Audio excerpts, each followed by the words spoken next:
데 3천 명이 구원을 받는 역사가 일어나는 거 여러분 이제 잘 아시죠? 지난주에 말씀드렸습니다만 신학교에 성령이 강림하면서 교회가 생겼습니다.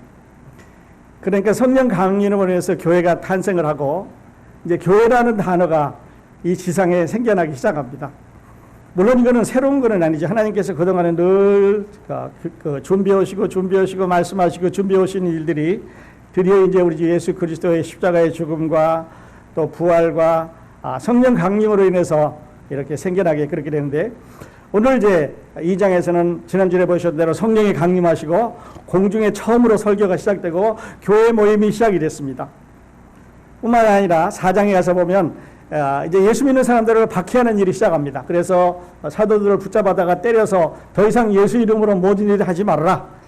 사도들은 우리가 본 것을 증거하지 않을 수가 없다. 이렇게 해서 이제 핍박을 받게 되고, 또 그래서 기도 모임을 갖게 되고, 5장에 가서 보면 아나니아와 삽비라가 죄를 짓고 죽어가는 광경이라든지, 또 6장에 가서 보면 처음으로 교회 안에 문제가 생겼습니다. 구제하는 일로 좋은 프로그램이죠. 굿 프로그램이 생겼습니다. 이런 연속적인 새로운 변화가 계속해서 일어나게 그렇게 됩니다.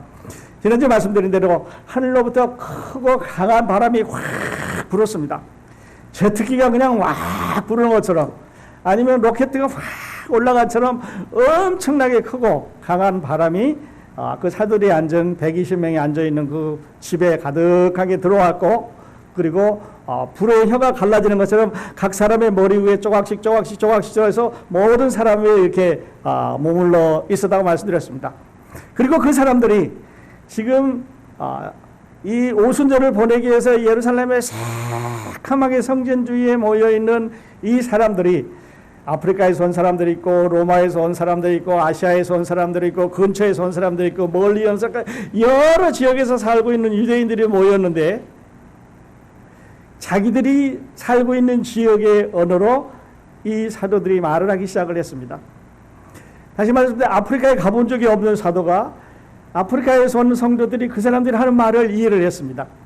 로마에서 온 유대인들이 자기 지역에서 살던 말들로 이 사도들이 얘기하는 것을 들었습니다.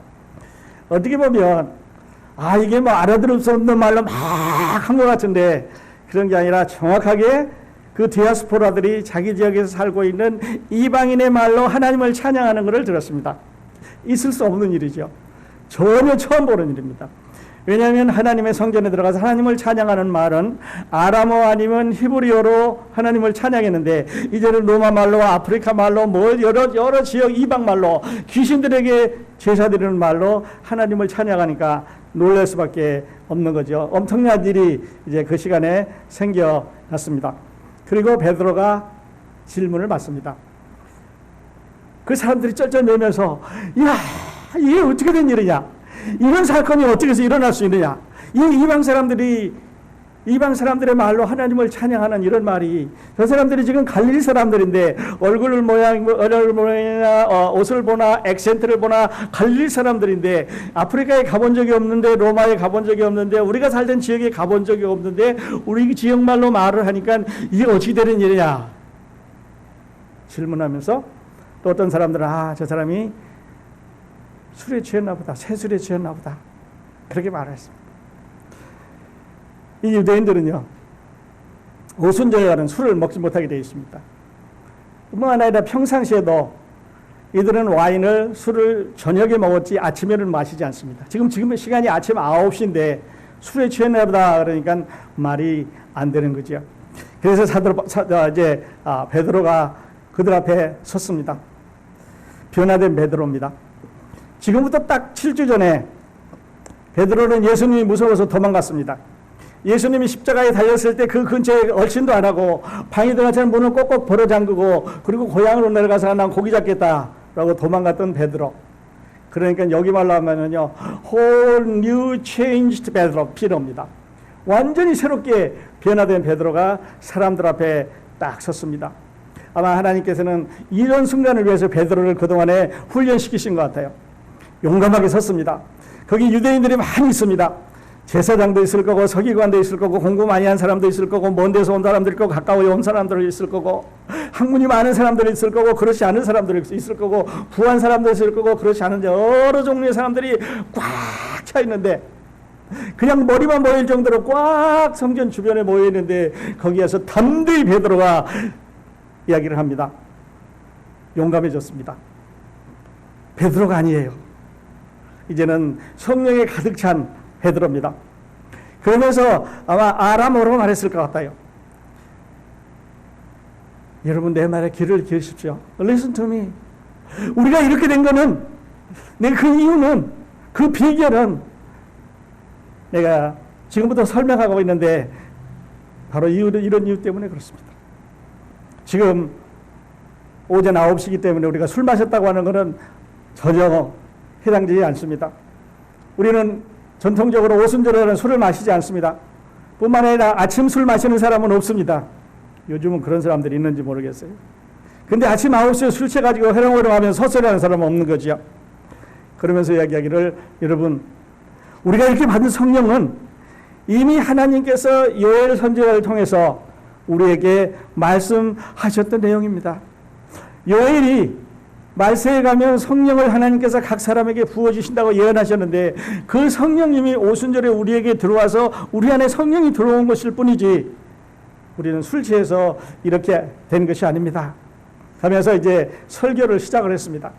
그래서 요엘이 성령을 받게 된 이유, 요엘이 예언한 그 성령을 받게 된 이유가 그리고 연속해서 예수 그리스도가 누구냐 하는 것을 설명을 해 주기 시작을 했습니다. 엄청난 변화입니다. 이런 많은 사람들 앞에 설교를 할 수 있는 베드로는 옛날에 고기 잡던 베드로가 아닙니다. 예수님 따라다닐 때 엎치락 뒤치락 실패하고 도망간 베드로는 아닙니다. 새로운 베드로입니다. 이 사람들 앞에 설교를 한다는 게요, 참 어렵습니다. 더더군다나 자기를 좋아하는 사람들 앞에 설교를 하면 그래도 좀 괜찮은데 처음 가보는 사람들한테 어쩌면 자기하고 반대되는 사람들한테 설교하기가 참 어렵습니다. 제가 이제 아주 오래전에 아마 내 기억에는 한 22살이나 이렇게 됐을 것 같은데 목사님께서 저녁 예배에 사회를 봐달라고 부탁하셔서 그 기억을 아직도 저는 잊어버리지 않고 있습니다. 그래서 이제 주보를 들고 가서 사회를 보는데 잠깐 이렇게 보게 되는데 뭐 이제 메시지도 설교를 하고 뒤에 이제 광고를 해야 되는데 광고 시간을 거꾸로 말을 했습니다. 다리가 얼마나 떨리는지 그냥 떨리는지 내가 지금 무슨 말을 하는지 모르겠어요. 그래서 당황해서 얼떨결에 시간을 틀리게 말했습니다. 그랬는데 틀린지도 몰랐어요. 그리고 한참 있는데 목사님이 다시 올라가가지고 시간을 정정해서 그래서 내가 들으면서 내가 시간을 잘 말한 것 같은데 왜 목사님이 수정을 하시나. 근데 나중에 시간을 틀리게 말했다는 거예요. 틀린지도 몰랐습니다. 사람들 앞에 서서 어떤 진리를 전한다고 하는 것은 그렇게 쉬운 일이 아닙니다. 그런데 베드로는 이 많은 사람들 앞에, 이 유대인들 앞에 이제 담대하게 서서 예수 그리스도가 누구냐 하는 것을 전하게 되는데요. 물론 베드로는 자기가 같이 있었기 때문에 이제 잘 알고 있었기 때문에 설명하기가 그렇게 어렵지 않았을 것 같아요. 설교가 처음으로 탄생되는 순간입니다. 그래서 우리 모든 목사님들은, 모든 설교자들은 이 베드로가 하는 설교를 중심으로 해서 연구를 합니다.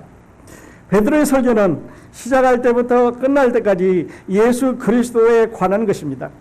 구약에서 예수 그리스도는 어떻게 예언됐고, 예수 그리스도는 어떻게 생활하셨고, 예수 그리스도는 어떻게 죽으셨고, 어떻게 장사되었고, 어떻게 부활하셨고, 그리고 어떻게 승천하셨고, 그리고 어떻게 다시 오시고, 예수 그리스도를 믿으면, 이 예수 그리스도를 믿으면 하나님이 영원한 생명을 주시겠다고 하신 이것이 설교의 타이틀이고 제목입니다.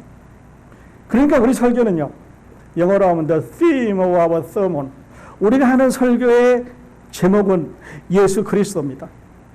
과거에 구약에 그가 누구였나? 세상에 오셔서 그는 어떻게 사셨나? 그리고 어떻게 죽으시고 어떻게 장사하시고 어떻게 부활하시고 이것은 우리와 어떻게 관련이 되었는가 하는 것이죠.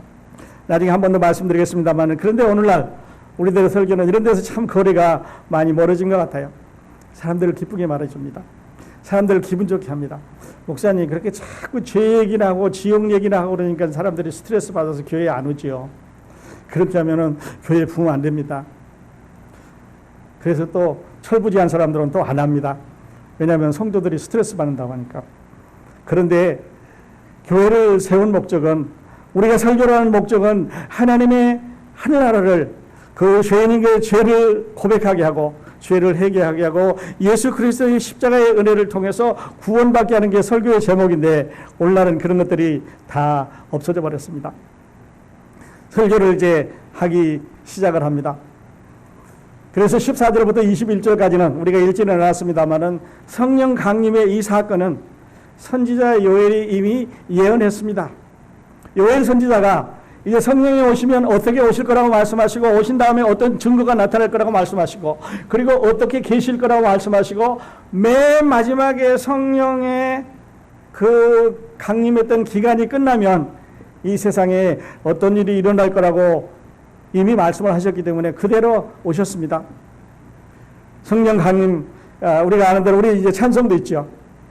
말세에 하나님이 영을 부어주시리니, 그래 청년들은 어떻게 하고 노인들은 어떻게 하고 자녀들은 어떻게 하고 또 어떤 현상이 나타나고 어떤 증거가 세상에 있게 될 건데, 이런 일이 있을 거라고 요엘이 이미 예언했다고 말합니다.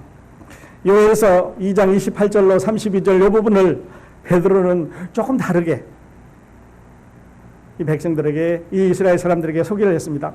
오늘날처럼 이렇게 성경이 완성되는 시대가 아니니까 베드로가 가지고 있는 어떤 성경책을 들고 있었는데 두루마리 책을 가지고 보면서 설교한 게 아니기 때문에 조금 다른 부분이 있습니다. 요엘서는 이렇게 말하고 있습니다. 그 후에 내가 내 영을 만민에게 부어주리니 너희 자녀들이 장래의 일을 말할 것이며, 예언한단 말이죠. 너희 늙은이들이 꿈을 꾸며 너희 젊은이는 이상을 볼 것이며, 그때 내가 또 내 영을 남종과 여종에게 부어줄 것이며, 이거 종들도 하나님의 영을 받는다는 말이죠. 내가 이적을 하늘과 땅에 베풀리니 곧 피와 불과 연기 기둥이라. 여호와의 크고 두려운 날이 이르기 전에 해가 어두워지고 달이 핏빛같이 변하려니와 누구든지 여호와의 이름을 부르는 자는 구원을 얻으리니, 이는 나 여호와의 말대로 시온산과 예루살렘에서 피할 자가 있을 것이며 남은 자 중에 나 여호와의 부름을 받을 자가 있을 것입니다. 여기 보면요, 누구든지 주의 이름을 부르는 자는 구원을 받는다고 약속을 했었습니다.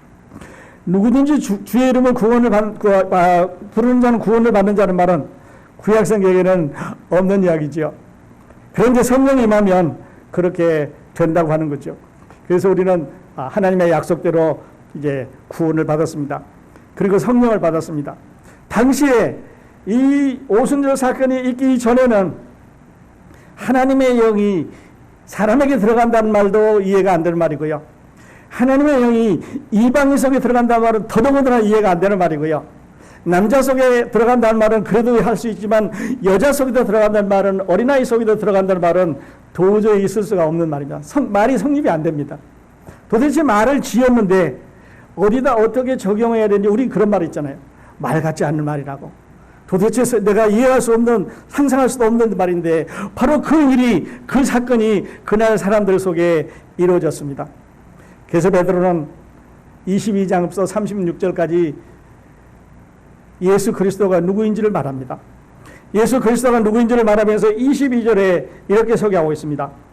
이스라엘 사람들아, 이 말을 들으라. 너희도 아는 바와 같이 하나님께서 나사렛 예수로 큰 권능과 기사와 표적을 너희 가운데서 베푸사 너희 앞에서 그를 증거하셨느니라. 뭘 증거하셨습니까? 그가 하나님의 독생자라고 하는 것을, 그가 하나님의 메시아라고 하는 것을 너희들을 보는 앞에서 권능과 기사와 표적을 통해서 보여주었지 않았느냐? 3년 동안 보지 않았느냐? 전에 이런 일이 있었느냐? 바로 그것은 하나님의 메시아라고 하는 한절을 소개합니다. 그리고 23절에는요, 예수님의 죽음에 대해서 말합니다. 그가 하나님께서 정하신 뜻과 미리 아신 대로 내어준 바 되었거늘 너희가 법 없는 자들의 손을 빌어 못 박혀 죽었으나 하나님이 기간이 다 돼서 내주셨습니다. 그래서 법 없는 사람, 로마 병정들의 손을 베어서 십자가에 못 박아 죽었습니다. 그러니까요, 예수님의 활동과 한 절, 예수님의 죽음은 한 절, 그런데 예수님의 부활은요, 24절부터 36절까지 길게 설명을 했습니다.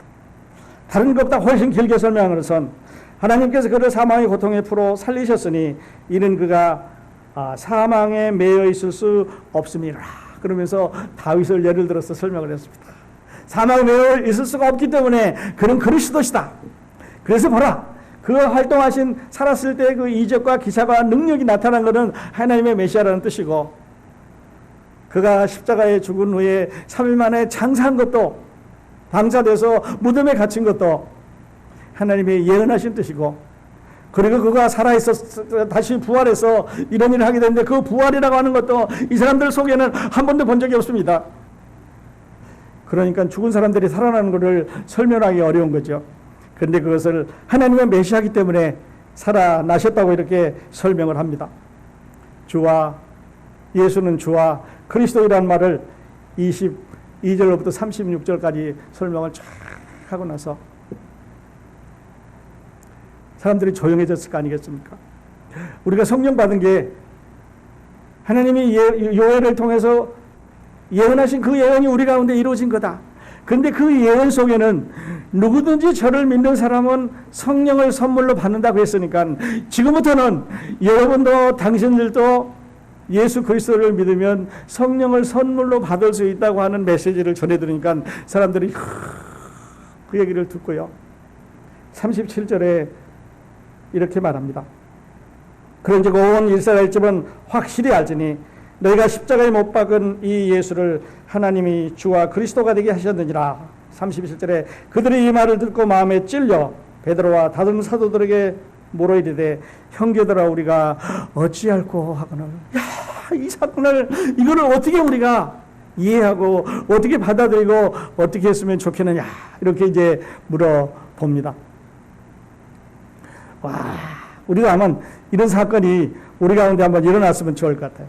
그러면 우리는 어떻게 할까요? 이런 무시무시한 사건이 일어납니다. 그래서 베드로는 여기는 아주 잘 보셔야 되는데요. 38절에 보면 베드로가 이르되 너희가 회개하여 각각 예수 그리스도의 이름으로 세례를 받고 죄 사함을 받으라. 그리하면 성령의 선물을 받으리니. 거기서 중요한 말은요. 베드로가 이르되 너희가 회개하여, 우리가 아는 말이죠. 그 다음 말이 참 중요합니다. 여러분 우리 성경에 그걸 표시하시면 좋겠습니다. 너희가 회개하여 각각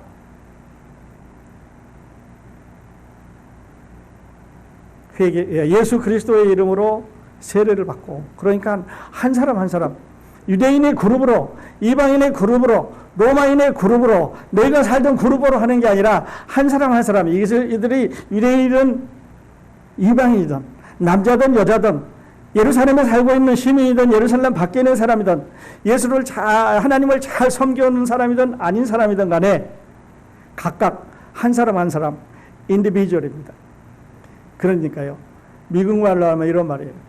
우리 보험 들 때 패밀리 패키지로 보험을 들면 좀 싸지요. 운전면허 할 때 가족들을 패키지로 하면 좀 싸지 않아요. 그래서 패밀리 패키지라는 보험을 듭니다. 근데 그 중에 한 사람이 사고를 내면 이제 보험료가 올라가는 그런 단점도 있습니다만은, 구원은요 패밀리 플랜이 아닙니다. 한 가족이 다 뭉쳐가지고 그 중에 한 사람이 열심히 하면 다 따라가다는 패밀리 플랜이 아니, 구원은 그룹 플랜이 아닙니다. 우리 크로스보이 있는 성도는 한 그룹으로 누군가가 열심히 하기 때문에 우리도 따라가는 이런 그룹 플랜이 아닙니다. 어느 민족은, 어느 사람들은, 어느 그룹은, 어떤 사람들은 더 특혜를 받고 특혜를 누리는 이런 그룹 플랜이 아닙니다. 이게 인디비주얼 플랜, 한 사람 한 사람. 그래서 베드로는 그들에게 모여서 각각 한 사람 한 사람. 이 말씀은 여러분과 저에게도 해당이 됩니다. 이제 후에 또 한번 질문을 드리도록 하겠습니다만은, 그리고 이 패해간 세대에서 구원을 받아라 이래 말합니다. 이 어려운 세대에서, 이 죄악 많은 세대에서 구원을 받으라 그렇게 말했을 때 그날에 3,000명이 구원받은 사람이 생겨났다고 말합니다. 그날 3,000명이 구원을 받았습니다. 어떻게 보면 구원사에서, 어떻게 보면 신약성경의 교회사에서 3,000명이 한 자리에 모여서 구원받은 사람이 나타났다고 하는 것은 다시는 없는 일입니다. 예수 믿는 사람이 3,000명이 생겼습니다. 처음에 12명이 있었고 70명이 있었고 120명이 있었고 이제는 3,000명으로 늘어났습니다. 그리고 그 사람들이 다 흩어졌습니다. 불이, 조그마한 불씨가 3,000개 지역으로 흩어졌습니다.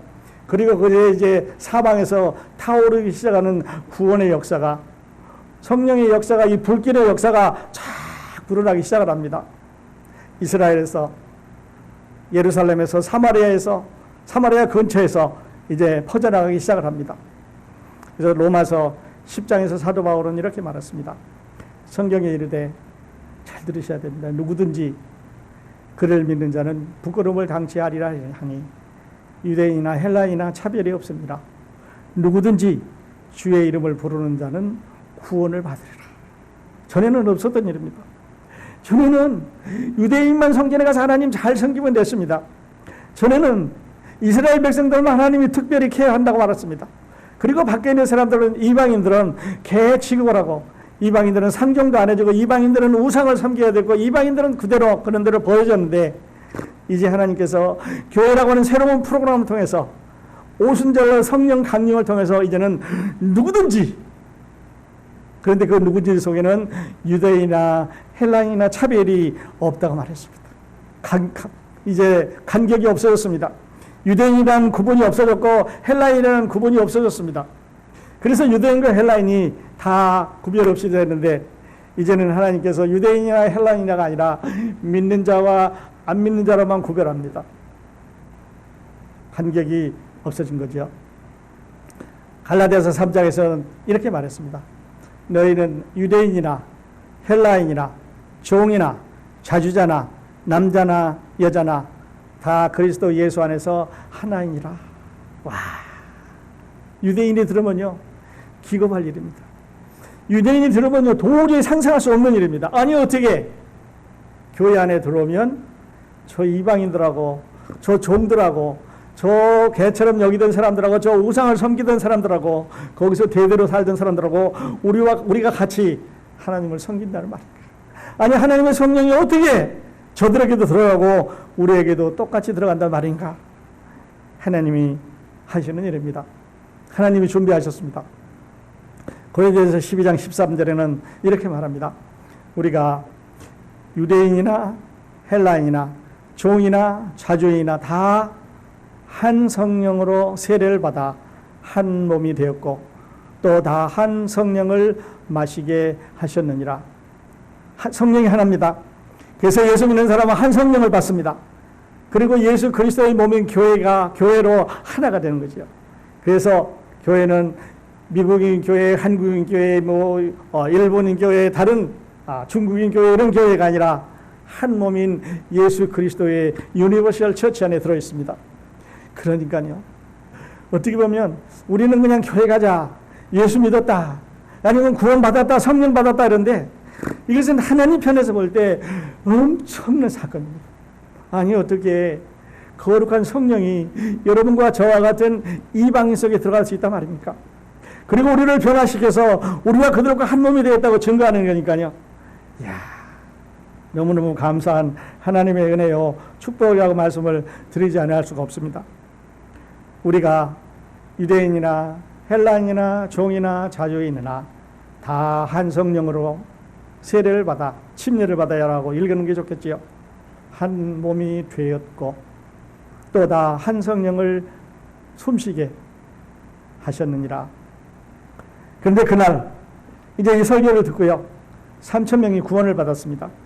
3,000명이 구원을 받아서 세례를 받았다 그러는데 나는 3,000명의 그 마음이 고친 게 아니라 그렇다면 이 3,000명이 어떻게 침례를 받았을까? 어디서 침례를 받았을까?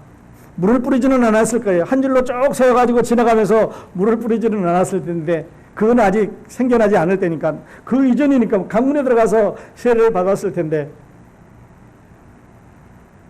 여러분 우리 세례식 할 때요 한 10명, 20명 이렇게 세례하면 굉장히 피곤합니다. 굉장히 피곤합니다. 물에 내려갈 때는 이제 힘을 덜 주기 때문에 그런데 이 물 위에서 올라올 때는 힘이 많이 들어요. 그런데 저 3,000명이 어느 강에 가서 3,000명이 어느 물가에 내려가서 세례를 줬다고 보면요. 120명이 줬다 면 100명 거의 줬어야 됩니다. 줄을 서야 되겠고 많은 사람들이 이제 한꺼번에 세례를 받았을 텐데 이 많은 사람들이 그날 최고로 많은 사람들이 구원사에 있어서 가장 많은 사람들이 세례를 받았습니다. 성령이 내려온 그날 3,000명이 살아났습니다. 지난주에도 말씀드렸습니다만 율법을 받던 그날 모세가 율법을 받아갖고 내려오던 그날 백성들이 우상을 만들어 성화제를 만들어 놓고 이제 거기서 뛰고 놀 때 돌판을 깨뜨리고 우상을 섬기는 놈을 다 죽여라 모세가 얘기했을 때 레위인들이 나와서 길거리에 방황하는 이 우상을 섬기는 사람들을 죽였는데요. 3,000명 죽였습니다. 율법을 받으면서 3,000명을 죽였던 그 사람들이 하나님께서 생명의 성령을 주시면서 3,000명을 그날 살려주셨습니다. 이야, 놀라운 사건이 이제 일어나게 그렇게 되는 거죠. 그런데요, 유대인들에게 이 침례를 받는다고 하는 것은 어떻게 보면 자존심 상하는 일입니다. 보십시오. 베드로에게 아니면 그 갈릴리 어부로 살던 이 천민 같은 사람들에게 쫙 사람들이 서서 세례를 받습니다. 자존심 상하는 일이지요. 그런데 그들은 자기들의 자존심을 생각하지 않고 부끄러움을 생각하지 않고 이제 베드로 앞에 나가서 사도들 앞에 나가서 세례를 받았습니다. 세례를 받고 나서 하나님께 감사했겠죠. 왜냐하면 성령이 들어오셨으니까요. 성령이 불같이 일어나니까요. 성령이 불꽃같이 일어나서 하나님에 관한 열정을 일으키니까 그날 참 좋았을 거예요. 베드로가 설교를 마치는 그런 광경을 보면서 오늘날 설교하고 비교를 해봅니다. 말씀드린 대로 오늘날 설교는 너무나 man-centered, 사람 중심입니다. 사람들을 어떻게 하면 잘 모이게 할까? 사람들은 어떻게 하면 기분 좋게 할까? 사람들을 어떻게 하면 더 편안하게 해드릴까? 그래서 싫어하는 걸 말 안 합니다. 싫어하는 거는 그냥 빼버리고 재미있는 얘기, 그저 돌아다니는 얘기, 그저 인터넷에 나와 있는 얘기, 즐거운 얘기, 영화 얘기, 연속극 얘기, 우리 자녀들 얘기, 또 이제 본 얘기, 들은 얘기, 신문에 난 얘기를 하는데요. 설교는요, 예배는 하나님만 찬양하는 날입니다. 하나님만 올려드리는 날이죠. 그래서 하나님의 이름만 불러야 되는데 다른 사람의 이름이 나왔다면 그 사람의 영광을 받게 되겠죠. 다른 사람을 대해서 이야기하면 그 사람에 관한 설교가 되겠죠. 오늘날 설교는 참 많이 변했습니다. 사람들 기분 좋게 또 어떤 면에 또 하나님의 사랑만 전합니다. 하나님 이렇게 우리를 사랑하셨습니다. 예, 사랑하셨지요. 왜 사랑하셨습니까? 예수 그리스도를 믿고 구원받도록 우리를 사랑하셨습니다. 그래서 죄와 심판과 구원과 지옥을 피하려고 합니다. 그런데 우리의 본질은 이것을 주로 전해야 되는 것이 우리의 본질이기 때문에 우리는 그를 전할 수밖에 없는 거죠. 저는 이제 이 말씀을 마치면서 두 가지 질문을 드리도록 하겠습니다. 첫 번째 질문은요, 늘 하는 대로 yes 아니면 no입니다. 둘 중에 하나 고르셔야 됩니다. yes냐 no냐. 만일에 아직도 이 질문에 여러분이 no라고 한다면 큰 문제입니다. 베드로가 설교를 다 하고 나서 이 패간 세대에서 구원을 받으라 그렇게 물었습니다. 그렇게 요청을 했습니다. 형제들아, 어떻게 할까? 이런 일이 일어나는데 내가 이거 어떻게 했으면 좋겠냐? 베드로가 덤비하게 이 패간 세대에서 구원을 받으라. 그 베드로의 메시지는 여러분과 저에게도 들려지는 메시지입니다. 그래서 제가 물어봅니다. 둘 중에 하나죠. 여러분은 구원을 받으셨습니까? 하도 안전하니까 이것만 갖고 엉터리로 전하는 사람들이 있으니까요. 구원 얘기를 하면 구원 받아 그렇게 말하는데 잘못된 거예요. 엉터리입니다. Made in Korea. 어떻게 잘못 만들었어요. 근데 성경은 베드로는 이 패간 세대에서 구원을 받으라 여러분 받으셨습니까? 3,000명의 사람들은 오순절날 구원을 받고 성령을 받았습니다. 그러니까 오순절이라는 그날이 첫 번째 오순절날 이 3,000명은 구원을 받았습니다. 그리고 침례를 받았고 성령을 선물로 받았습니다.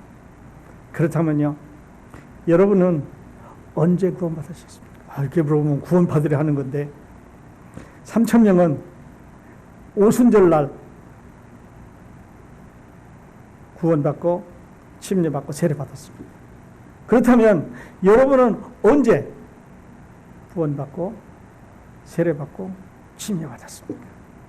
이런 질문을 한 번 더 성경적으로 해보실 수 있기를 바랍니다. 두 번째 질문은요, 여러분 왜 예수를 사랑하십니까?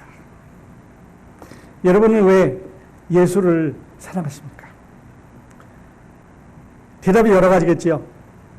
근데 그날 그 많은 군중들 앞에서 예수를 전한, 부활을 전한, 성령 받는 것을 전한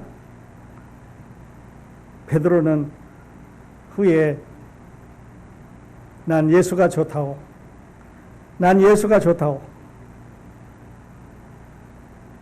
무거운 짐 다 내게로 오라. 내가 너희를 쉬게 하리라. 이렇게 하신 난 예수가 좋다오. 난 예수가 좋다오. 여러분, 주를 사랑하는 베드로는 그렇기 때문에 예수가 좋다고 했습니다. 여러분은 왜 예수가 좋습니까? 여러분은 왜 예수를 사랑하십니까? 여러 가지 질문이 있을 것입니다. 대답이 있을 것입니다. 그런데 바로 베드로는 이렇게 답을 주셨습니다. 바로 그날 설교했던 베드로입니다. 그날 많은 사람들 앞에 와서 담대하게 변화된 베드로, whole new 베드로는 이렇게 말했습니다. 예수를 너희가 보지 못하였으나 사랑하는도다. 아멘. 이제도 보지 못하나 믿고 말할 수 없는 영광스러운 즐거움으로 기뻐하니, 이게 답입니다. 믿음의 결국 곧 영혼의 구원을 받습니다. 우리가 예수를 사랑하는 것은요, 우리가 영혼의 구원을 받았기 때문입니다.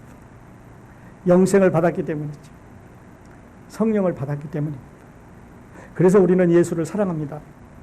우리는 그것이 없으면 어떻게 2000년 전에 있었던 이스라엘에 있었던 그 사람을 우리가 어떻게 사랑하겠습니까? 본 적도 없습니다. 그저 책으로만, 그저 말로만, 설교로만 들었던 그분인데 그분이 우리 영혼을 구원해 주셨기 때문입니다.